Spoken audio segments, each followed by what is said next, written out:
ہمارے گاؤں میں ایک عجیب سا رواج تھا کہ اگر کوئی لڑکی شادی کے بعد 5 مہینے تک حاملہ نہ ہوتی تو اسے گاؤں میں بنائی ایک دربار میں 5 دن کے لیے بھیج دیتے تو وہ حاملہ ہو جاتی۔ مجھے یہ بات سن کر بہت عجیب لگتا ہے۔ جب میری بھابھی کو بھی اس دربار میں بھیجا گیا تو وہ بھی حاملہ ہو گئی، لیکن جب میری بھی شادی ہوئی اور مجھے بھی اس دربار میں بھیجا گیا تو میری جان نکل گئی۔ جب آدھی رات کو وہاں میرا نام انابیہ ہے، میں گاؤں سے تعلق رکھتی ہوں۔ ہمارے گاؤں میں ایک بڑا ہی عجیب سا رواج تھا۔ اگر لڑکی شادی کے 5 مہینے بعد تک حاملہ نہیں ہوتی تھی تو اسے دربار میں 5 دن رہنے کے لیے بھیج دیا جاتا تھا۔ یہ بات سن کر مجھے بہت ہی عجیب لگا تھا۔ میری بھابھی کو بھی بھیج دیا گیا تھا۔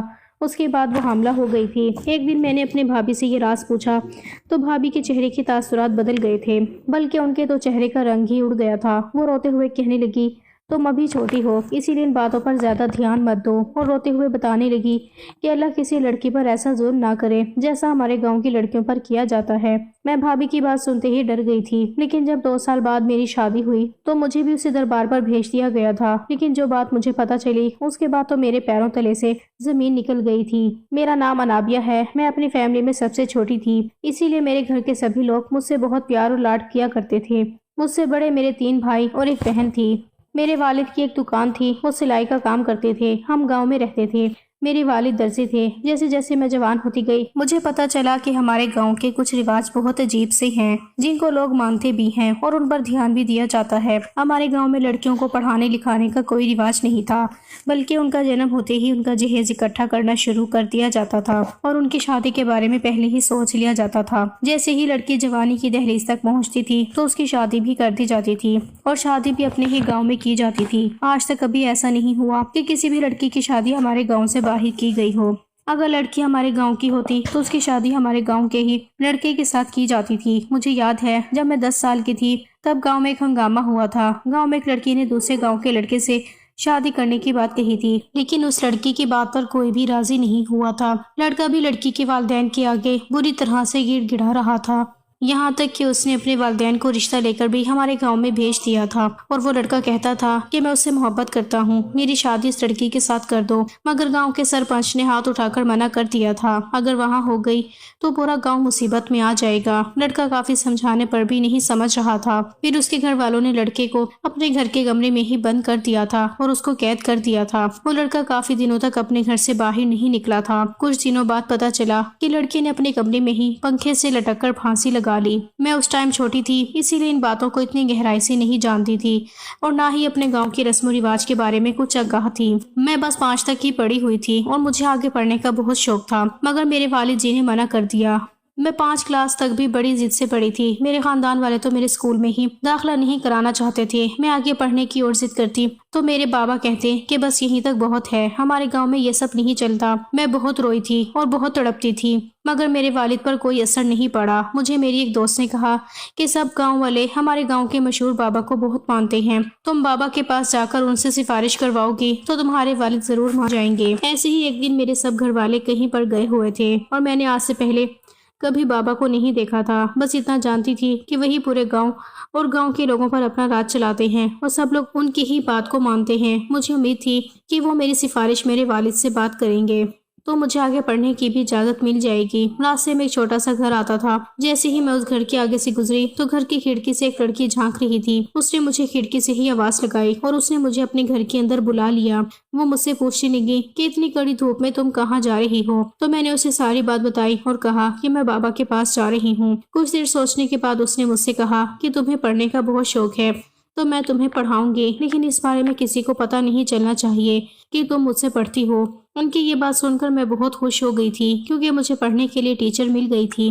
ان کا نام اسما تھا۔ جب دوپہر کو میرے گھر والے سونے کے لیے لیٹ جاتے تھے تو میں اسما سے پڑھنے کے لیے آ جاتی تھی اور انہوں نے ہی مجھے پڑھنے کے لیے کتابیں اور کاپیاں دی تھیں۔ اسما میم کو لگتا تھا کہ وہ بہت پڑھی لکھی ہیں، اپنے گھر میں شاید وہ اکیلی ہی رہتی ہیں کیونکہ میں نے ان کے گھر میں ان کے علاوہ کبھی کسی کو نہیں دیکھا تھا۔ اسما میم کے پہننے کے کپڑے بھی گاؤں کی اور لڑکیوں سے کافی مختلف ہوتے تھے۔ گاؤں کی ساری عورتیں پرانے سوٹ پہنتی تھی، لیکن اسما میم اچھی سی سوٹ پہنا کرتی تھی۔ وہ بولتی تھی تو میرا من کرتا تھا کہ میں ان کو سنتے چلی جاؤں۔ ان کے بولنے کا سٹائل اور ان کا گیٹ اپ مجھے بہت پسند تھا۔ پورے 3 سال میں میم کے پاس چوری چھپ کے پڑھنے کے لیے جاتی رہی۔ اگر میرے گھر میں کسی کو مجھ پر شک بھی ہوتا تو میں اپنی فرینڈ کے گھر کا کہہ کر اسما میم کے گھر پڑھنے کے لیے آ جاتی تھی۔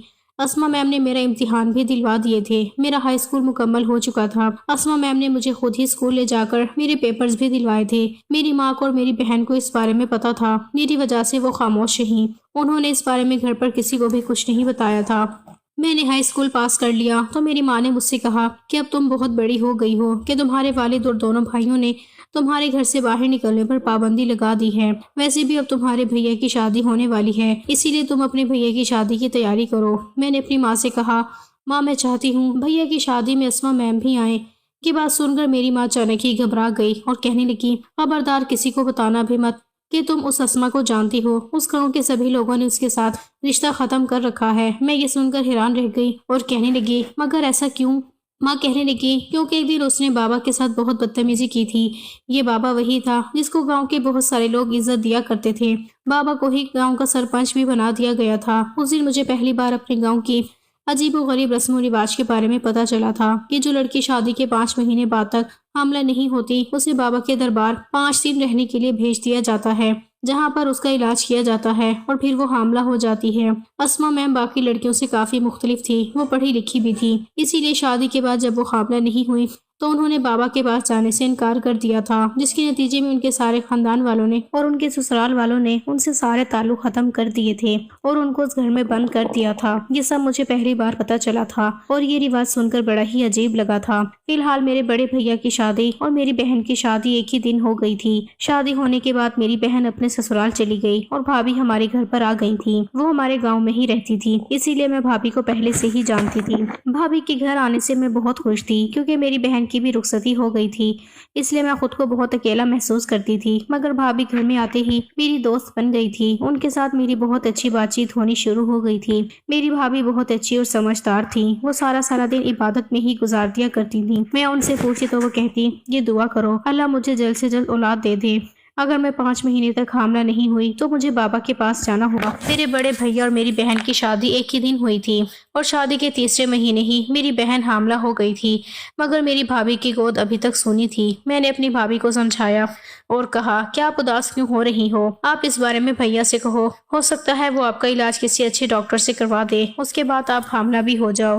بھابھی کہنے لگی، ایسا نہیں ہو سکتا، یہاں پر کسی کا علاج نہیں کروایا جاتا، یہاں صرف بابا سے ہی علاج کروایا جاتا ہے، لیکن میں بابا کے پاس نہیں جانا چاہتی، بس تم میرے لیے دعا کرو۔ میری بھابھی کی شادی کو 4 مہینے ہو گئے تھے تو گاؤں کی عورتوں نے ہمارے گھر میں میری ماں کو رائے دینا شروع کر دیا کہ تم اپنی بہو کو بابا کے پاس لے کر چلو۔ بھابھی بہت ڈر گئی تھی اور سارا دن روتی رہتی تھی۔ میری بھابھی کی شادی کو 5 مہینے پورے ہو چکے تھے۔ جب بھابھی حاملہ نہیں ہوئی تو گاؤں کے رواج کے مطابق کچھ عورتیں ان کو لینے کے لیے آ گئی تھیں۔ میں نے ماں سے کہا کہ جب بھابھی بابا کے پاس نہیں جانا چاہتی تو ان کے ساتھ زبردستی مت کرو۔ میری ماں کہنے لگی، بیٹی ابھی تم چھوٹی ہو، اسی لیے ان باتوں میں مت پڑو، اگر یہ بابا کے پاس نہیں گئی تو تمہارے بھیا تمہاری بھابھی کو طلاق دے کر گھر سے نکال دیں گے۔ طلاق کا نام سن کر بھابھی گھبرا گئی تھی اور بری طرح سے ڈر گئی تھی۔ اس کے بعد روتے ہوئے بھابھی بابا کے پاس جانے کے لیے تیار ہو گئی۔ بھابھی جاتے ٹائم پر مجھ سے گلے ملتے ہوئے گئیں۔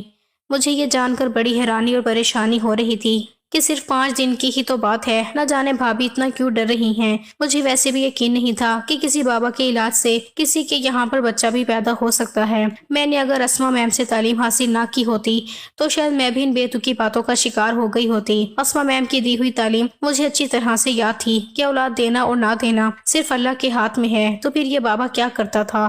بھابھی کو گئے ہوئے 2 دن گزر گئے، مجھے بڑی حیرانی ہو رہی تھی۔ ایک دن میں چوری چھپ کے گھر سے نکل گئی تھی تاکہ جا کر بھابھی کا حال چال معلوم کر سکوں۔ وہ بابا گاؤں کے سب سے آخری کونے پر رہتا تھا۔ میں اپنا منہ چھپا کر وہاں سے چلی گئی تھی۔ وہ ایک بڑی سی دربار تھی جس کے آس پاس کافی سارے چھوٹے چھوٹے کمرے بھی بنے ہوئے تھے۔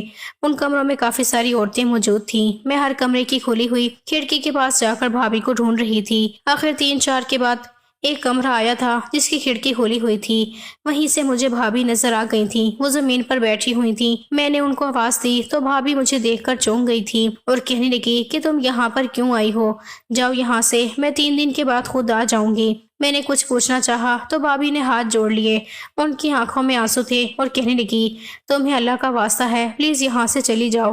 بھابھی کی حالت دیکھ کر مجھے بہت افسوس ہو رہا تھا، وہ مجھے کچھ پریشان سی نظر آ رہی تھی۔ بھابھی نے کہا، تم جاؤ یہاں سے، میں نہیں چاہتی کہ کوئی تمہیں دیکھ لے۔